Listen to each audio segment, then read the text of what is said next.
Final Fantasy XIV delivers a mountain of content in its latest patch. The newest character in Vindictus pretty much redefines Axe Murderer. RuneScape is now cross-playable on your desktop and your phone. Legends of Aria decides to try Freon for size, and we've got some familiar-looking characters popping up in Smite.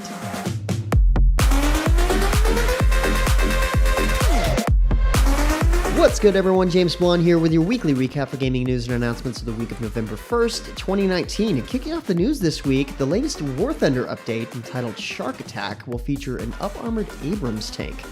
There are some other new additions to the game, such as the legendary helicopters Ka-50, also known as the Black Shark, and the Mi-28M.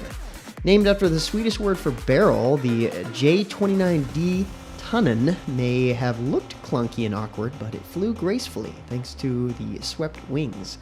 The J-29D and the Finnish fighter VL Pyromirski, I think that's how you say it, I have no idea, are available as a part of a Swedish tech tree pre-order pack. The closed beta testing of that tree will start later with the release of the next major update. Several nations will receive modern ground vehicles as well, such as the Chinese tree's ZTZ-96. The ZTZ-96 has a powerful 125mm smoothbore cannon supported with a handy auto-loading mechanism. Fans of the U.S. Armed Forces won't feel left out either, since they will receive the M1A2 variant of the Abrams tank, complete with depleted uranium armor components. The Soviet tech tree now features the BMP-3, which is a light armored vehicle with a wide array of weapons. Its 100mm primary gun can also launch ATGMs, as well as a 30mm automatic cannon.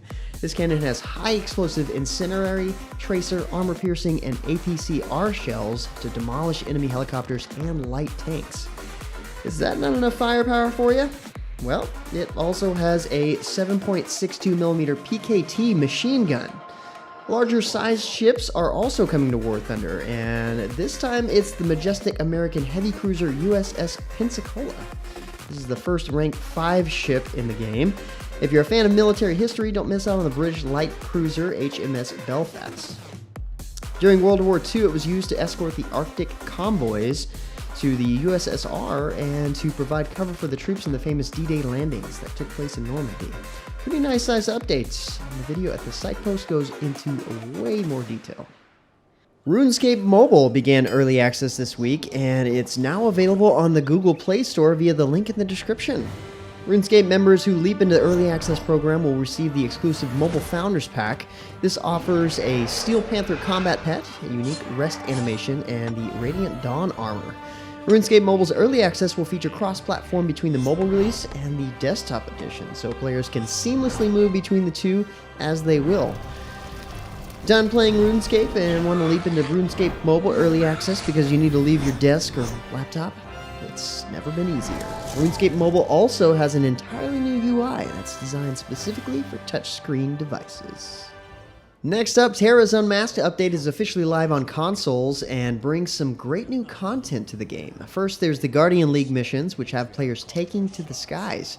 In the Rhapsody of Wind and Fire missions, players fly around collecting orbs to destroy desert wraiths. Alternatively, there are search and destroy missions where players battle alien drones waiting for the mother ship to arrive. If you're after cool new ways to fly, Tera's Unmasked update has you covered with new dragon mounts in the Tera store. A trio of majestic creatures awaits in both combat and non-combat forms. Both forms of Gloom, Dusk, and Storm provide their riders with HP and NP restoration while mounted. The combat version buffs players' crit power after dismounting and belts a mighty roar to increase damage against monsters. Players seeking a new challenge don't have long to wait either. The Unmasked update offers the Red Refuge dungeon for level 65 players, where they're tasked with waging war against the Red Riders' base. 3 BAMs await within, and success has a chance to reward the team with a killer mask, featuring its own set of bonuses.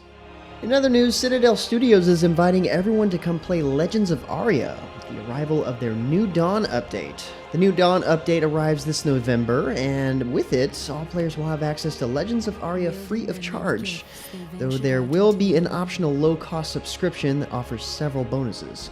While free Legends of Aria is certainly exciting, it's not the only aspect of the new Dawn update. The Wilderness, which is a community favorite, is returning, and that's just the start. More information on the subscription can be found in the link below. This is an exciting change, giving more people than ever a shot at trying an open world MMO without having to invest money first. Probably how they should have started out, but, you know, that's how it goes sometimes. And on a similar note, Astellia Online is hosting their second ever free weekend, running now through November 4th. This is a great chance to check out the game for free, if you haven't already, and decide if you want to buy it to play forever.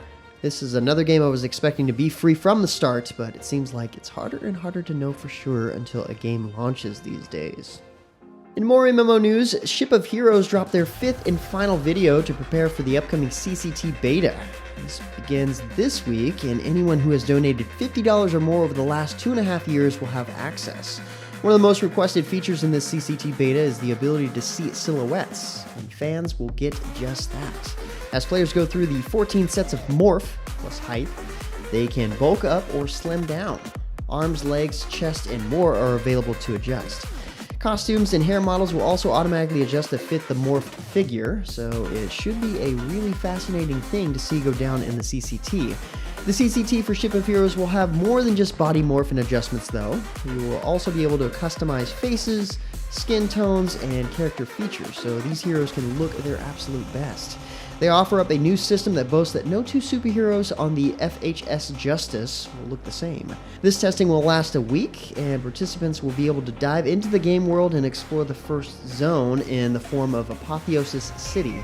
The Ship of Heroes developers are expecting several hundred players utilizing the toolkit, and also have other events planned in-game during this beta test. The actual Ship of Heroes full game beta is scheduled for the end of 2020. It's actually been fascinating to see Ship of Heroes grow from nothing, and we certainly have a superhero-sized hole in our lives that desperately needs to be filled. Perhaps Ship of Heroes will be the one to do just that. As I mentioned last week, Dauntless has been getting spooky just in time for the Halloween holiday with the Haunted Shadows Hunt Pass that went live recently. Haunted Shadows brings a number of spooky-themed rewards to unlock and also adds a wealth of quality-of-life improvements as a part of the free update. An AFK timer, visibility improvements to the in-game compass are major changes to improve overall gameplay. Hunters can also toggle patrol chests on and off if that's what they wish to do. With Haunted Shadows, Slayers can now earn a full set of cosmetic armor alongside the new Ghost of a Dog emote and more. Those who pick up the Elite track will also have the opportunity to unlock a set of armor to flaunt their inner Night Hunter.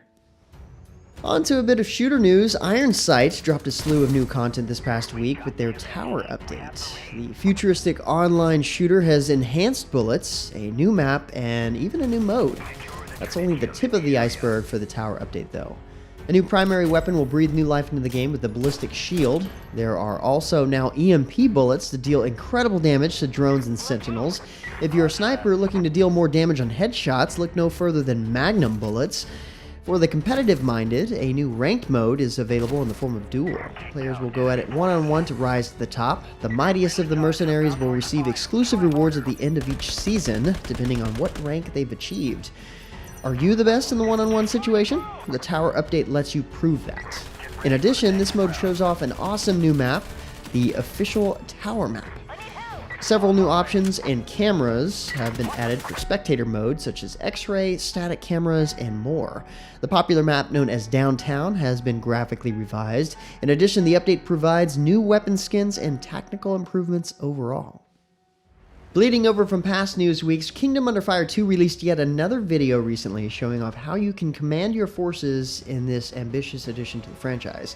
You can recruit units from 12 factions to stand behind and offer up strategies to as you level them up. But you don't have to leave them as they are though, because their gear can be improved, and these units can learn new abilities. It's up to you to create a colossal war machine to demolish all of your foes in epic RTS battles. Do you want archers, scorpions, maybe ogres and wizards? Kingdom Under Fire 2 has you covered. I know it's an older game and it took its sweet time coming over to the West, but only in this case, better late than never. On a slightly similar note, there's a new playable hero in Vindictus this week named Belle. She uses powerful heavy attacks with her mighty battle axe to send opponents flying, knock them down, and dish out tons of damage. from the looks of things, Thor would be proud.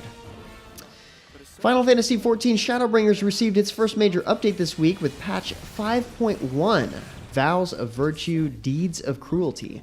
The update itself includes a mountain of content, including the next chunk of the Shadowbringers main storyline. There's a new 24-player Alliance raid called the Copied Factory, inspired by the world of Nier. Square has also added a New Game Plus mode, which allows players to revisit old content while keeping their current character level and gear. This extends to Heavensward, Stormblood, and Shadowbringers content. There's a new Hades Extreme Trial and a brand new dungeon, too, called the Grand Cosmos. Aside from all the new content, there's a huge pile of quality of life and balance changes to boot. For the full breakdown, check out the link in the description below. The next phase of EVE Aether Wars is on its way, aiming for a record-breaking pre-registration phase. They want to push the boundaries of what's possible in cloud gaming. Don't miss out on the largest ever fight in gaming on November 23rd, 2019. To pre-register, you can click on the link below and wishlist the game on Steam. And finally, for a last bit of news, a much-anticipated crossover event has started in Smite a few days ago. The RWBY update, as it's called, features 4 crossover skins from Rooster Teeth's popular anime show RWBY. Thanatos, Freya, Amaterasu, and Tera trade skins with Ruby Rose, Weiss, Blake, and Yang, along with special voice packs that go with the look. But these aren't the only skins. In fact, Christmas has come early in this department. New awesome skins for Scylla, Daji, and Ganesha, along with others, will be available as the Odyssey delivers them going into December. The other major part of this update is the remodel for Isis. The Egyptian goddess of magic will have a completely new model, card art, rig, and animation set, and the Mastery, Recolor, and Shadow skins will, of course, all be updated with the new model. Classic Isis has been added into the game as a new skin, preserving the old base model for those that still prefer that look. It'll cost you, though. And that about wraps it up for all the major news and announcements for this week. For more information on the news topics, check the links in the description below. Feel free to discuss the news or even more news in the comments below. And don't forget to like, subscribe, hit that little bell icon to get notifications, and of course, share this video. But until next time, guys, that's going to be it for me. I'm James Blonde. See you out there, gamers.